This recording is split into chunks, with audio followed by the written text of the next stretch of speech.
Hello, everybody. Good morning, good afternoon. Welcome to the third part of our Raising Non-Dilutive Capital series. As most of you know, today we'll be talking about revenue-based financing. My name is Sebastian Molina Gasman, and I'm an investment manager at Seedstars. Today, we have three panelists who I will introduce shortly, who are experts on revenue-based financing, and we will be presenting both an investor's perspective as well as an entrepreneur's perspective on the topic. Before we start, however, I wanted to tell you a little bit about Seedstars. Some of you might know us, so we might be new to some of you. So I wanted to really just quickly walk you through what we do, and really you can think of Seedstars as having two parts. On one hand, we have Seedstars Community, which is our side that works with third parties such as governments, development agencies, and corporates to support entrepreneurs in emerging markets. We're all about accelerating tech and startup ecosystems through these partnerships and initiatives, which go all the way from early stage, such as hackathons, to acceleration programs and expansion programs and beyond. On the other side, we have Seedstars Investments. We're an early stage investor in high growth technology companies in emerging markets, and to date, we've invested in 75 companies around the world. Working with our portfolio companies, we have found that a lot of the startups that we've worked with would benefit from debt or non-dilutive capital. However, the process of how to actually access this capital is full of misconceptions or questions. As a result, we wanted to really showcase the different types of non-dilutive capital that's available for startup. Thus, we have created this now seven series webinar, seven part series webinar, where we talk about all the different types of non-dilutive capital. If you're here, you've most likely registered to this series, and I just want to highlight that we've added, by popular demand, a new seventh webinar talking about impact-linked financing. Now, I'm no expert on the topic of revenue financing, but I'm super excited that we have three fantastic speakers today who will be able to not only talk about the topic, but also answer any questions you might have. So without a lot more, I want to introduce quickly each of these speakers. We'll have Rodrigo Villar, co-founder and partner of New Ventures.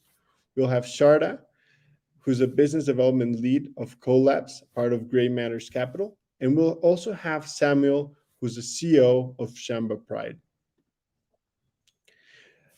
Sharda and Rodrigo will introduce the investor's perspective on the topic, and Samuel will give us his experience as an entrepreneur who's tapped into this type of financing and how he navigated the process. So please allow me to introduce Sharda. Sharda is a business development lead for coLABS, a gender-focused investment portfolio launched by Gray Matters Capital to invest in innovative and scalable enterprises that have the potential to dramatically improve the lives of women. Sharda, thank you so much for joining us. I'm really excited to hear what you have been up to at coLABS. Thank you, Sebastian. Hello, everyone. Thank you so much for having us as part of the webinar. So I'm Sharda Vishwanathan, and I lead business development for coLABS, which, as already Sebastian has mentioned, is a gender-focused investment portfolio. Gray Matters Capital is an impact investing foundation that is headquartered out of Atlanta, and our mission is finding purpose for 100 million women. Today, GMC's investments reach millions of underserved families, women, and children across India, Latin America, and Africa. By designing innovative educational products and services, as well as through investments. So, as a catalyst to GMC's mission, coLABS was launched to specifically focus on early stage startups that are very intentional about improving the lives for women, intentional about creating sustainable futures for women. Our current regional focus is East and West Africa, and our ticket size is anywhere between 100 to 250,000 USD, and we provide revenue share investment capital, about which we'll be discussing a little more.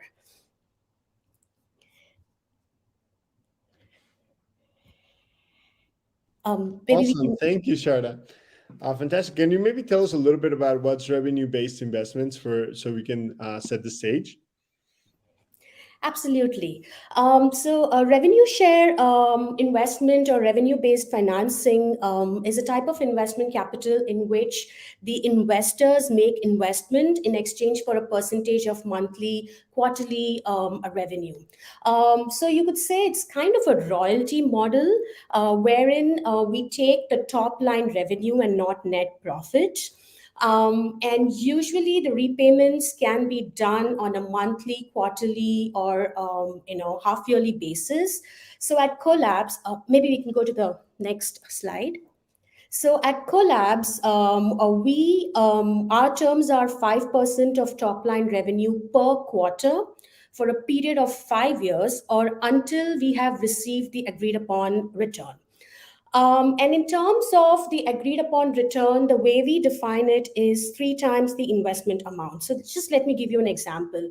If a startup is requesting, say, 200,000 USD from coLABS, what we'll essentially be seeking to understand is if 5% of your reasonable revenue projections over the next 5 years can give us three times return on that investment, which is 600,000 USD.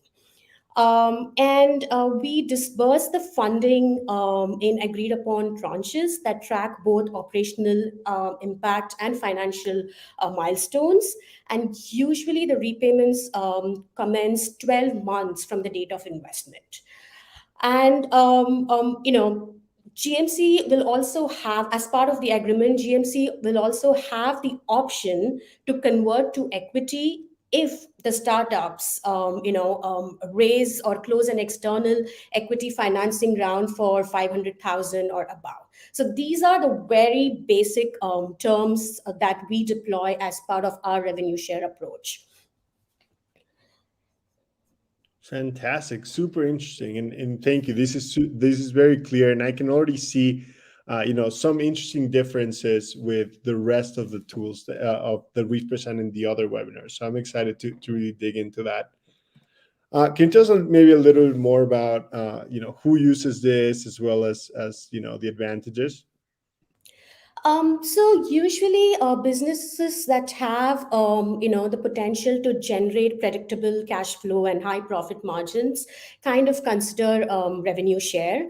And one example would be business models that have a subscription based revenue stream. So they kind of have a steady flow of revenue that comes in, and find this kind of investment capital appropriate for their businesses.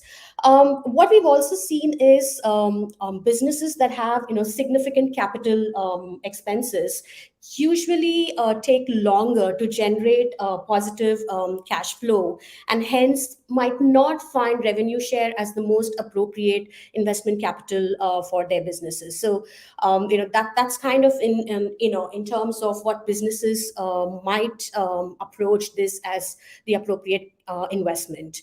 In terms of the advantages, definitely, one of the most spoken advantage of this capital is there's no equity dilution, because the business owners aren't selling any equity, or they're not relinquishing any control in their business in exchange for investment.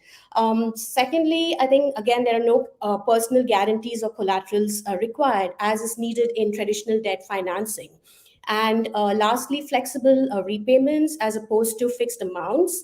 So I think revenue share payments are not fixed and will depend on how well the business does. And we feel as investors, there are such great models out there that it is worth taking that risk to deploy the initial catalytic capital needed to scale these businesses. In terms of cons, I think revenue share is usually, like I already mentioned, suitable for companies that generate revenue, and usually these are early stage companies, and often the ticket sizes are very small. So those would be the three. I think more than cons, I would say challenges that startups might see as they're raising this kind of capital. Fantastic, and that makes a lot of sense. And thank you for pointing out, especially when is it the right time for these startups to raise this type of capital? Because I think you're completely right. I think it can be very catalytic, especially on the earlier stages. But likely, as you scale up, it's probably when you start thinking about other types of capital as well. Awesome. So maybe can you just tell us a little bit about why revenue share? So since we work with early stage companies, we've seen that a lot of times the models don't really provide the scale and exit timeline that many equity investors expect. And debt financing often require collaterals which a lot of early stage companies might not have. So that's where we believe that revenue share fills in the gap in the market for companies that don't easily qualify for traditional financing but still have the potential to reach profitability and grow revenues quickly. And so far in our experience, we've seen that has worked. And usually, we are the first institutional investors for our portfolio companies. And it's after raising a revenue share round with Collabs, they go on to raise equity or other kind of financing rounds in the future. So that's why we believe that revenue share rightly fills in the gap for the missing middle. Fantastic. Thank you so much. I think that is super clear. And we'll have maybe a few minutes to chat on any questions the audience might have. So anyone that's watching, please feel free to drop your questions in the comments. We'll make sure to address them. We'll also have a Q&A question towards the end with all three panelists. But Sharda, maybe you can tell me a little bit about what are the challenges that borrowers typically face in your process, especially when talking about startups. I think one of the main challenges we see that companies often face is just getting their financials right.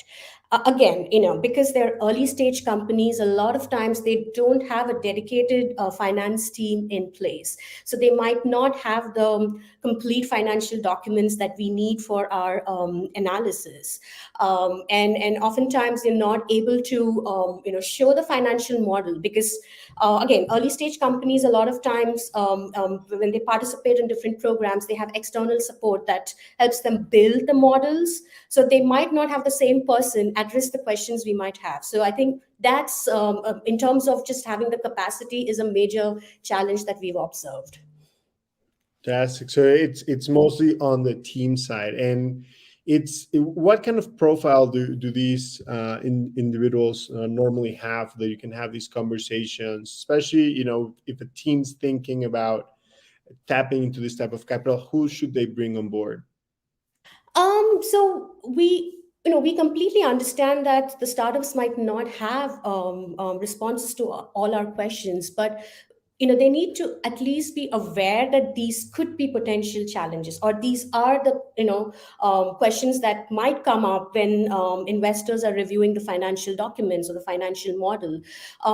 So it's important that the founding team has a resource to address that, or at least are aware of what's gone into in building that model, in building the financials. Fantastic. No, that's super clear, and I think that's really helpful. And maybe we can bring one of the questions from the audience before we move on. Uh, so I think Fabian asked a fantastic question, and it's how do you structure revenue-based financing in markets with capped interest rates? For example, if there's a maximum interest rate where the regulator imposed by the regulator, is this something that you take into account when you're choosing where to invest? So this is definitely a very interesting question, and so far we've not really, experienced or have had to, manage this scenario. But I guess, in markets where there is a capped interest rate, we will have to take that into consideration and see what's best in terms of both getting the return in the set period of time and what really works for the company. So yeah, definitely. I mean, that's something we might have to consider if we move to a market where you would have to face these scenarios. Fantastic. And we'll talk actually a little bit about the requirements for startups in terms of structure and all that a little bit later on the Q&A. Sharda, I'm curious, normally on this type of structures, coming from the equity side of things, we love, participating in rounds with other funds.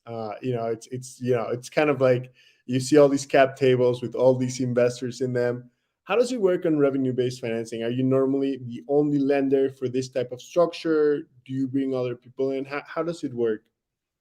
So usually we are the only investors because it's the initial capital, so we are the only investors that participate. But having said that, one of the questions that come up is how do investors then view revenue share when the startup is raising follow-on investments, especially equity? And in our experience, we've seen that usually our portfolio companies go on to raise equity after their collabs revenue share investment, and investors do appreciate that they've not given chunks of equity for a smaller amount at an earlier stage, and also there's an end date to our agreement. It's for 5 years or until we've received the agreed upon return. And we've also seen that 5% then is a very small portion of top line revenue, which is never a point of contention with equity investors. Awesome, fantastic. That's super interesting, and I agree. I love working with startups that have had access to these source of capital before. It kind of shows there's confidence on what they're doing by other investors as well, and obviously it helps them take things to the next level. Normally, if they're having a little bit of trouble racing or getting to those milestones, I think it's a fantastic tool. Awesome. And maybe to finalize before, of course, we bring you back in the end, I think there's a fantastic question by Elton, which is if you could share any online resources on revenue share, revenue-based financing. And I think maybe the bigger questions here is, what do you use to keep on top of the market? What would be helpful for entrepreneurs to see? We kind of publish a lot of resources ourselves, which is available on our website. But in addition to that, there are a lot of good, impact investing platforms like Impact, Alpha, or you have the Next Billion. So where you not only get to see resources around how these deals are structured, but also a lot of times you have interviews featuring different investors using different types of investment capital. So I would definitely follow these blogs and platforms to kind of keep abreast of the new developments. Fantastic. Thank you so much for your insights, Sharda. Uh, we were going to jump ahead and chat with Rodrigo, but we'll have you back at the end for a Q&A. So everyone stay tuned. I think we all have a lot more questions, and we're super excited to learn more about the topic. Thank you so Thank much. you. Thank you so much. Fantastic. Um, awesome. So let me introduce our next speaker. Rodrigo is a founding partner of the New Ventures Group based in Mexico. Since 2004, New Ventures has catalyzed companies with a social and environmental impact that contribute to the development of Latin America. Through engagement with the public and private sector, New Venture executes various acceleration programs, operates an investment vehicle, and organizes the largest impact investing conference in the region every year. As an Ashoka Fellow, Rodrigo is widely recognized as a pioneer in leading voice in Latin American social entrepreneurship and impact investing. Rodrigo is currently chair of the GSG National Advisory Board in Mexico and sits on the board of various portfolio companies of Adobe Capital, Sei Banco, and Iniciativa Mexico. Rodrigo, welcome to the Seedstars webinar. Thank you, Sebastian. Good morning, good afternoon, everybody, wherever you are. Here's for me this morning. Glad to be here with you. Fantastic. Well, first of all, I'm honored to have you here as well. Super exciting to hear from one of the pioneers in the sector. And we'd love to maybe just hear a little bit about yourself, about your experience at New Ventures and your experience in revenue-based financing. Sure. So New Ventures started as a organization that was aimed to create or promote environmental businesses 17 years ago. So it has been a journey. I think a lot of the things have changed and the way we call things. Now we include also the social side, and now it's called impact investing since a few years ago. But we have been long before that. And we really believe that private capital can be, it's crucial to really solve the most promising environmental and social challenges in the world. And we believe that if we find the right entrepreneurs and we support them to scale and they can become success stories, so we can continue involving the private sector into getting more involved and deploying more resources into impact. So with that purpose, we started 17 years ago as an accelerator. So right now we're supporting about a little bit more over 400 companies across Latin America through different programs. Most of the companies are in growth side. I mean, we have been mainly working in the growth side of the business. And we have programs that are aimed to different industries, different stages. And with that thesis, we after many years of working with entrepreneurs, we figured out that there was a need of different investment vehicles to support the companies we were looking at. I know that when we started, we saw like a very big disconnection between the asset classes or the products that were available for entrepreneurs and the entrepreneurs we were supporting. There was a big gap, so we decided to jump into an adventure, and we started. We founded the first impact investment fund of Mexico, and probably one of the first ones in Latin America. That's called Adobe Capital, and we raised a couple of funds. The first one was a fund of $20 million, and the second one was a $30 million fund. And we designed the fund with the idea that most of the companies we're looking at in the impact sector, they were not at that time. I'm talking about 10 years ago. The technology was not there, and we were not seeing the exits. Things changed again. Right now, we're starting to see a lot of movement in the equity side, at least in Latin America. But there was not a lot of potential exits. They seemed too far away. So we decided the fund as a way to be able to deploy equity or mezzanine or revenue-based financing as needed. So basically, we saw a company that was in a high-growth industry with technology. We might deploy equity. Otherwise, we will support companies with revenue-based financing, which for me, it's a super interesting instrument.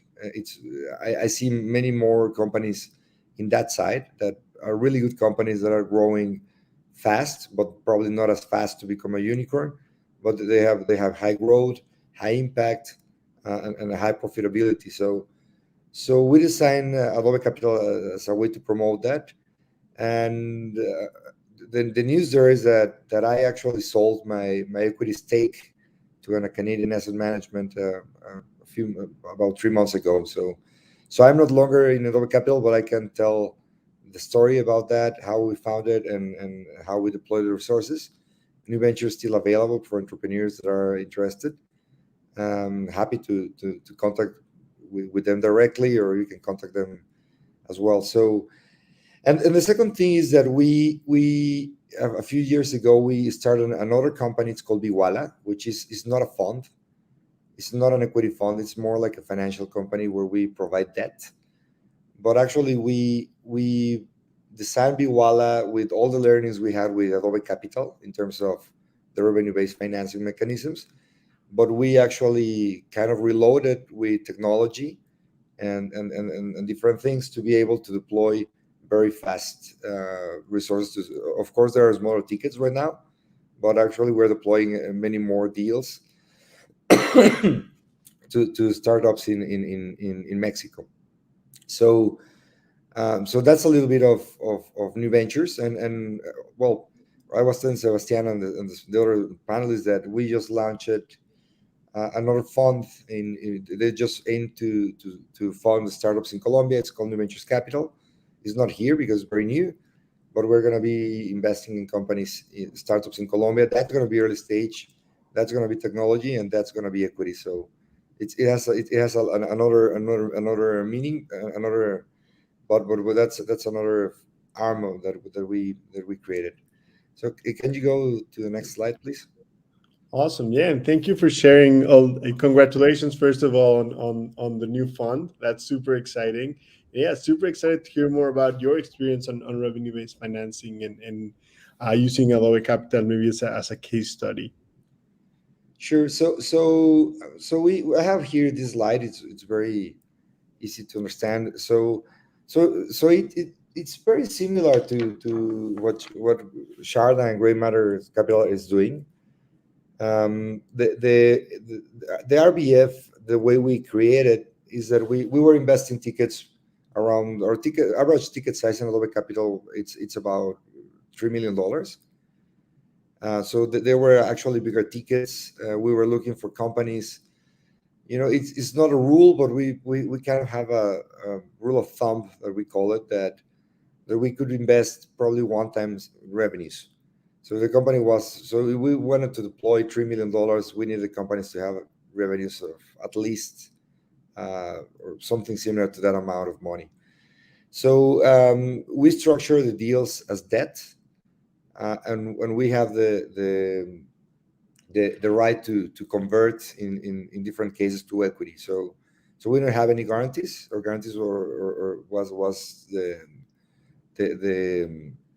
conversion to equity. We were looking for equity multiples of 1.5 millions.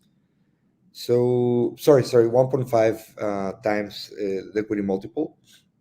So every deal was very different, and Adobe Capital was really very tailor-made. I mean, since there were a little bit bigger tickets, we had to structure a lot. It was a lot of time for the fund of us to be doing the financial model. We needed to understand very well the financials of the companies to understand how can we structure something. So eventually we're looking for sorry, it's not 1.5, it was 2.5. 1.5 is in Walla. But so in Adobe Capital we're looking for equity multiples of 2.5. So very, very similar to what Sharda was explaining. So if we lended a company $1 million, the companies would pay 2.5 million. So the interesting thing here is that we could deploy the resources. We could aggregate some time to pay, or we can put a grace period for the companies to pay. In many cases, that grace period came for 6 months, even a year in some cases. So it looks very similar to equity because entrepreneurs can deploy the resources, have the flexibility of equity. But after the grace period, the company started paying a percentage of the revenues. That was not a fixed percentage. That was like something we decided through the financials. We were always very careful of not taking too much cash of the company. So we didn't want to get them in trouble. So that percentage of revenues depended deal by deal. In many cases, it changed from the beginning of the investment when we invested to the end. Sometimes it was an incremental, sometimes it was fixed. But I mean, that was something we were looking as a tailor-made product with the companies. But I think it was never above 4 or 5%. Usually, it was around 2 or 3%. And the interesting thing here is that the companies were paying that percentage of revenues until they reach or pay the multiple, and then we were out of the company. So there was non-dilutive for entrepreneurs, which is amazing, and it provided a lot of flexibility to the companies, and I think it worked really well for some companies. I don't think revenue base is for everybody, but for certain companies that have a little bit of EBITDA positive or cash flows forecast in the future, it's a really great product for that piece that is non-dilutive, and of course we were able as fund managers to provide a lot of added value to the companies. We usually ask for a seat in the board. We were very active in the companies, which it was something a little bit challenging sometimes, because sometimes you're in the debt side, and sometimes you're in the board taking decisions of equity. So there was a little bit of a challenge there in terms of some decisions. And the interesting here as fund managers is that if the company perform or overperform, is doing better than we expected, the time frame could be lower. So usually every time we structure a deal, we were expecting to be repaid in between 4 or 5 years, but it depends in the company performance. So if the company is performing above expectations, that time is going to be reduced dramatically. So if that happens, the entrepreneur is still paying the 2.5 equity multiple. As fund managers or IRR will be much higher, since we are getting the same equity multiple in a shorter term. In the other way, if the company was underperforming and instead of 4 years could go to 5-7 years, the company is the same for entrepreneurs. They will still pay the 2.5 equity multiple, and for us as fund managers or IRR would be much lower. So we share the risk as an equity product. But the good thing about RBF is that every month you're having a small exit, and that's the way we thought as fund managers, and we were returning the capital to our LPs every single month. So it's a very interesting product. We learn a lot from that. We're still deploying. I think there's a lot to innovate in these hybrid models between equity or debt. Again, it's not for every company, but I think there's a lot of room to innovate and a good product for certain entrepreneurs. And as I mentioned, I think you can go to the next slide. I don't think I have. I think this is So just to give you a very brief, I told you about Walla, which is this company we created. So what we figure out is that in Adobe Capital, which is such a cool product. But the thing is that we were doing 1 or 2 deals per year, and as I told you, we're supporting about 450 entrepreneurs per year at New Ventures. So we needed to find something different. So that's why we created Walla. And again, it's a very similar model to Adobe Capital, but in much smaller tickets. So probably our average ticket in Walla is around $50,000. But the cool thing is that we can deploy resources pretty much in 24 hours. So it's like a fintech where the companies can apply online, and that's just for Mexico right now. But what we do with Walla, which is very interesting, is that we link to the tax system in Mexico. So we get the information of the company. So through getting that information about how much they had their tax declarations over the past, and also the credit bureau, we can take a decision through an algorithm about how much can we lend to the companies. And every single month, the same system give us as fund managers the revenues of the companies, the ones they declare to the authority, to the tax system, and from there we charge the monthly payment. So Vigual is much more fixed. That's different of Adobe Capital. This is not tailor made. We have fixed monthly payments, but it's amazing how good it's working. We're going, of course, to smaller companies right now, but I think it's something can grow. But the interesting thing is here again, Adobe Capital, it's a private equity fund as a structure with LPs. We have a 10 years program, and Adobe Walla is a financial company. Yep. So we found that having a financial company it's much more flexible. You have much possibility to innovate and to do RBF. It has many more opportunities to deploy resources in different ways. So right now we are deploying about 2 or 3 deals per week of RBF through Viguala. Most of the companies we're supporting are women led, and we actually launched a new product that it's LGBT plus driven product. So we're aiming to work with this community to support them in their businesses, which is something very interesting as well. Probably is the first financial company having a product for this community. And that's pretty much what we're doing in new ventures. We like to innovate. We like to always be finding ways to be supporting these entrepreneurs. We don't believe that there's much more room to innovate between debt and equity, and there's still a lot of things to discover and to innovate there. That's fantastic. And no, I love seeing kind of the breadth of resources that you have created, because I can totally see the Walla being a fantastic tool for probably earlier stage startups based on the ticket size. And it's good to know that this type of instrument also exists for later stage companies as well. And I think for the startups in the audience, it's also good to know that revenue-based financing is not only available from funds themselves, but also there's other intermediaries that might be open to doing this type of structure.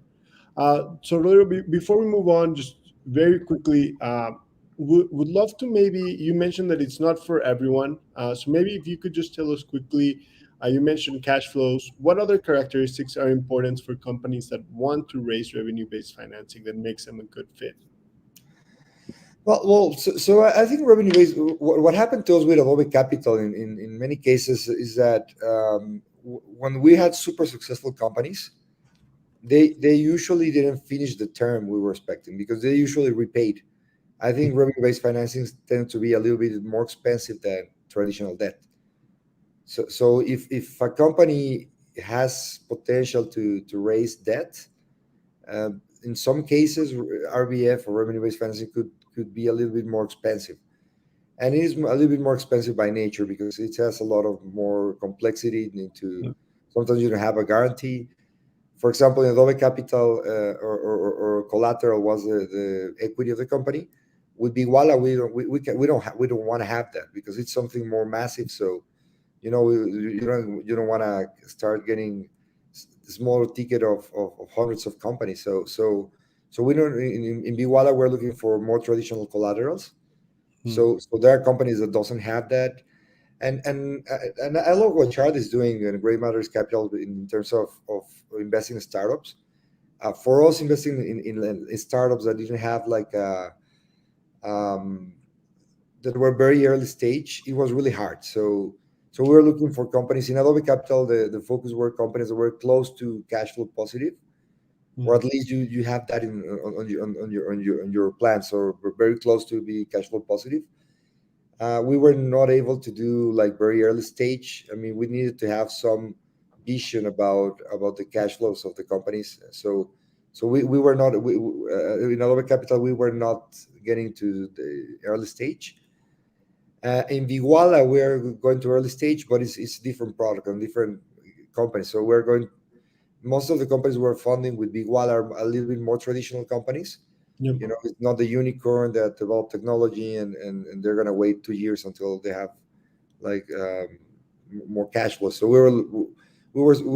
we are supporting a lot of more traditional businesses that are profitable, that are growing fast, even they are small or they are very new. So, but agree. So I will say, if you are like a 100% tech company, early stage, probably is not gonna be the best the best product. Probably you need equity, because a product like this might drain your cash flows. Only unless you get like a very patient RBF, where you have like a bigger grace period, or so. Yep. That would be what I think is the product that fits for some cases. No, that makes total sense, and I think it's completely true, right? Like startups come in all shapes and sizes, so it's good to really find the good match with the type of financing you're going to access. Thank you so much, Rodrigo. I really appreciate the insights you shared. I will have you back in a few minutes for the Q&A, and I'm sure the audience will have tons of questions as well. Then, thank you so much. Thank you, Sebastian. Awesome. And now we're going to do a little bit of a shift, and we're going to talk a little bit of the other side of these transactions. I'm very excited to have Samuel join us as an entrepreneur who has raised revenue-based financing, to tell us a little bit about his experience, tell us a little bit about why he chose this type of debt, and how he made sure his startup was eligible for this type of financing. So without saying much more, Samuel, welcome. Samuel is a founder and CEO of Samba, a Kenyan social enterprise that's revolutionizing a rural distribution system for African farmers. Samuel, super excited to have you here. Thank you, Sab, and good morning, good afternoon, good evening for everyone who has joined this section. Yes, I'm Samuel. I'm the CEO of Samba Pride, and we are revolutionizing last mile distribution systems for smaller farmers in Africa. When you look at rural economy and population across Africa, they massively depend on improved farm production. And when you talk about farm production and agriculture, led economies in Africa, then you cannot leave out smaller farmers. Amazingly, millions of farmers across Africa, they depend on informal last mile merchants and the common popular name agro dealer stores to access key inputs they need, to access advisory they need, to access anything they need to succeed. And these informal traders, they face numerous challenges. One is they are limited in their capacity to support last mile extension. They have management challenges, capital challenges, and actually all these challenges limit their ability to service smaller farmers. And it is evident that limited access to quality inputs and services has created a cycle of low farm productivity for millions of smaller farmers. And actually this affects not just farm productivity, but also family income for a lot of families that depend on farming. Samba Pride targets these micro entrepreneurs, and we transform them to become digishops. And how do we do it is we give them three key solutions. One is a supply chain solution where we connect last mile smaller farmers with credible manufacturers of agriculture inputs and services. And we give them a technology to support last mile extension, and also a technology to digitize and modernize their business operations, actually giving them a platform where they can offer more improved services to the farmers around their communities, and also consistently and continuously improve the image and capacity of these last mile entrepreneurs to be able to offer more super retail experience to the farmers they serve every day. We have so far built a network of 1,000 of these micro entrepreneurs. We are directly servicing 27,000 farmers. We have just begun more rapid expansion, actually to reach 1 million farmers the next 3-4 years, and massively impact on revenues of millions of smaller farmers depending on these last mile entrepreneurs. That's awesome, Samuel. Congratulations on the track record so far, and super excited to hear about these solutions that are incredibly important, especially for smallholder farmers. Can you tell us a little bit about why you chose to raise debt? Yeah, like any other early stage entrepreneur, after validating your business model, coming up with a minimum viable product, testing your model, and now you are faced with the reality of need to raise capital to really expand the business, and also the reality of available capital options in the market.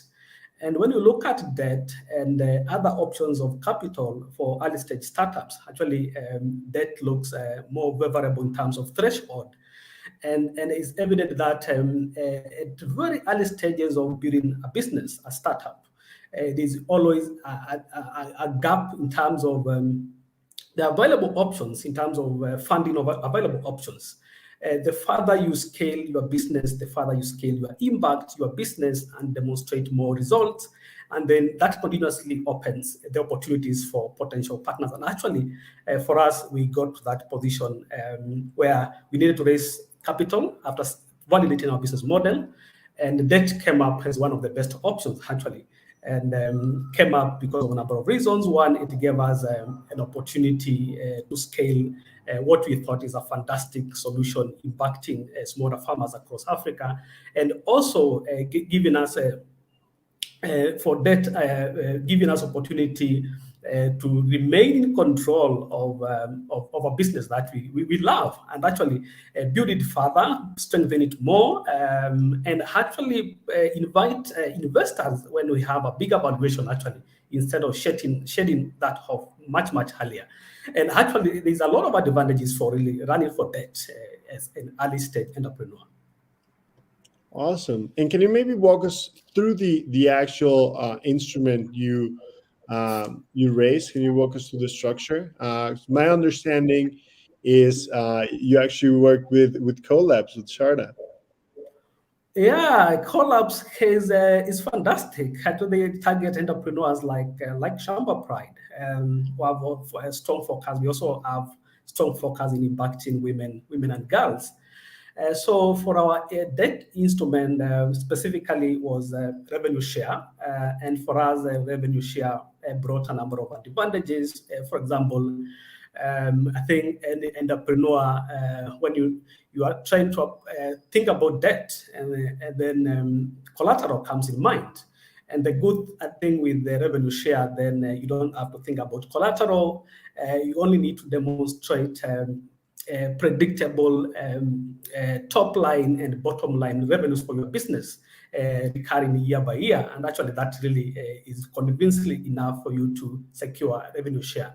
The other piece of our revenue share investment with coLABS was we were hoping to convert that investment to equity at much later time.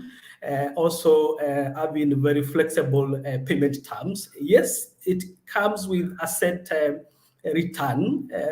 For example, for our case, is 3 times, and also asset flexible timeline. For example, for our case, we pegged that to 5 years, but also very flexible payment terms. For example, for us, we had a 1-year grace period after the capital injection. This gives you the momentum actually to rapidly scale your business, build up the necessary revenues, and actually becomes much easy when the payments starts coming out from the business. Awesome. Thank you so much. And yeah, I can totally see a lot of the different points said by the other speakers being reflected in this transaction. So Samuel, maybe can you tell us a little bit about the process itself?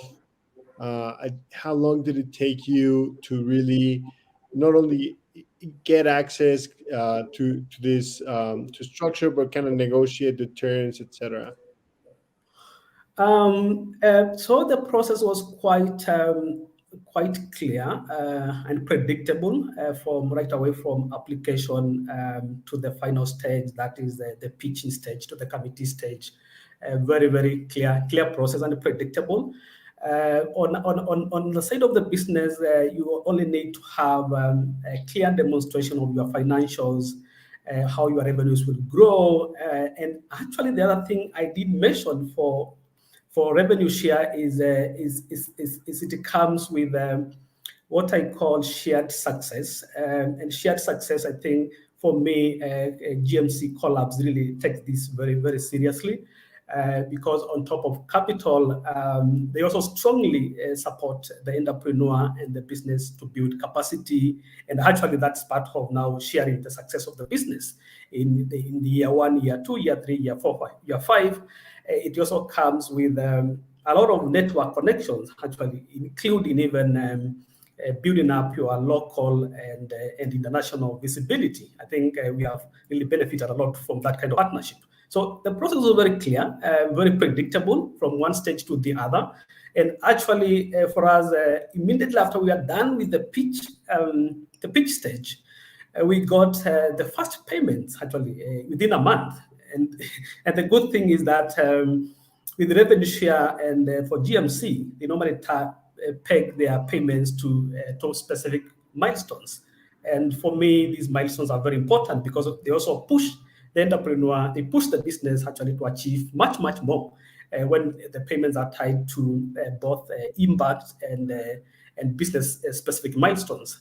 And for us, actually, for the last 1 year, this has been one of the key, not just capital enablers for the business, but also the key accelerators of the key milestones we have demonstrated as a business across both impact and in the revenues we have posted as a business. Yeah. Fantastic. Thank you so much, Samuel. Really appreciate you sharing this experience. Please stay with us. We're going to bring the 2 other speakers back so we can have everyone in the end for a Q&A session. So if you're in the audience, please feel free to drop your questions in the comments. I will definitely take them into account as we chat with the speakers. Awesome. Welcome, Wack, Sharda, Rodrigo. It's fantastic to have you all here. Maybe to start the conversation, I think, Samuel, you left us on a very interesting point where you mentioned that it's not just about the investors providing the capital, but there's also this whole concept of value add beyond that. So Sharda, can you maybe tell us a little bit more about how you support these entrepreneurs beyond the loan? Definitely. So I think as part of revenue share, one of the important points that Samuel brought up is the shared success. Because investors get their return when the company does well, and so there is this incentive, or investors are incentivized, to support the companies in other areas, because that will mean faster ROI for them.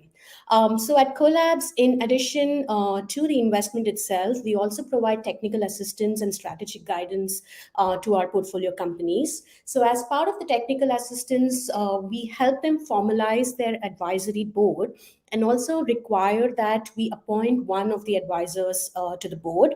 And this advisor is more like an extension of the coLABS team, who's there to support the enterprise in different areas and help them scale. So when we make this appointment, it's done in consultation with the enterprise and the team, just to understand what is their immediate need or requirement, what are their milestones, say for the next 12 months, and what kind of expertise do they need. And based on that, we present a couple of profiles, and then the startups kind of choose what's best for them. In terms of the strategic guidance, we do have some reporting requirements on a monthly basis. We track, their progress in terms of the impact, the financials. Are they, do they need some additional support, or if something is not working, are they looking to pivot, and how can coLABS come in to support that process? So I think revenue share gives you that opportunity, and it definitely excited to see how we can go beyond just providing financial support. Perfect. Thanks so much. Maybe before we move on to our next questions, I wanted to maybe highlight, when should startups start talking to investors in this process? Is it right when they're at that sweet spot that you've mentioned, that we've all mentioned, in terms of generating revenues, being almost cash flow positive, or when do these conversations normally start? Rodrigo, maybe you can tell us a little bit about your experience there. Yes. So in terms of a little bit capital, that part, we were looking for companies at that stage. When companies already were kind of cash flow positive or very close to that. But I mean, for us in new ventures, probably similar to Sharda, we have the acceleration. So most of the companies, we found that they were alumni of our programs, and so it was interesting because some of them we invested probably 3 years after we met them. So I don't think there's like a specific timing. It depends on every investor, but we were always open to talk to investors. And I mean, if it didn't have a fit with us, we will probably recommend them with other fund managers. So again, it depends the investor or the product, but in the terms of a lot of capital, we're looking for companies that were close to cash flow positive, with revenues around the $3 million. That kind of was a sweet spot for a lot of capital. For Walla, it's different. For Walla, we're looking for companies that could be pretty new. I mean, we have funded companies that are 6 months old, that new companies. But when you go to more traditional companies, sometimes they can get to cash flow positive very fast if they don't have this cash burn in developing technology at the very early stage. So for Walla, we're looking for companies very new of them, and at least they can prove they have some revenue. So it depends on the product, depends on the fund manager. But I mean, the best thing you can do as an entrepreneur is just to reach everybody and find out. So I mean, it's really hard to understand through a web page. Yep. What the investors are looking for. So I think it's always good to have an approach and try to figure out who's your ideal investor. Awesome. No, I completely agree with that advice. And Samuel, maybe as someone who has gone through this process, can you share some insights or some tips for entrepreneurs that might be considering this type of structure?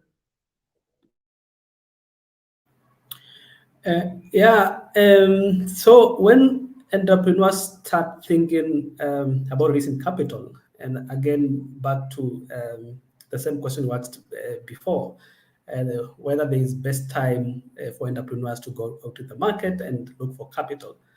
To me, and I think it's a journey. It's a journey. I call it a marathon that starts when you kick up and open the doors for your business. And as you run in the marathon, you'll attract different types of investors at different stages of the marathon running. And to the entrepreneur, the only expectations the investors expect from you is continuously keep proper records of your business, continuously demonstrate clearly the impact for the business, continuously clearly demonstrate the track for the business around revenues, around impact. And I think along the way, if all is put in place, I think I'll not say it's one basket, one kind of a solution for attracting investors in the entrepreneur journey. Actually, it's a basket of solutions that entrepreneurs need to put in place, right away from having the right governance structure to the right processes. Sharda mentioned about clean, good, disciplined accounting processes, to the right team structure, and keep on refining this. Actually, there is no perfect team. I think in building a startup, this continuously becomes refined and getting better in terms of processes. You need to start somewhere. They need to continue getting better and better and better as you run them. And you realize that amazingly, for us, a year later, 2 years later, the number of investors who were knocking at our door compared to now, so that is very, very different. Now it's much, much more. Even the pool is different, is bigger, and it continues getting bigger. And the only person who has keys to expand that pool of expanding the investable pool of your business, it's the entrepreneur himself, actually, the power. Much more power lies with the entrepreneurs ourselves as much as the investors has power. We can open the doors much, much faster than the investors can open for us. Yeah. So the marathon, run the marathon, play your part, and it will catch up with you. It will get better and better in terms of fundraising. I love hearing that. Thank you so much. I think that's really helpful, and I think it's completely true. We've actually compiled a short list of investors. If any of the startups in the audience is interested in accessing revenue-based financing, besides New Ventures, obviously Gray Matters Capital, New Ventures we know has Aloe in Walla. There's other investors out there such as GenFi, Lateral Frontiers. I encourage all the investors all the startups to really do your diligence. Look at who might be doing this type of financing in your region, and reach out to them. Like Rodrigo said, right? It's not always as easy to just see from the website. It's always good to pick up the phone, try to get an intro. And then just to also let you know, next week we'll also have the next part in our webinar series. Well, we talk actually about crypto debt. This is obviously a new type of financing.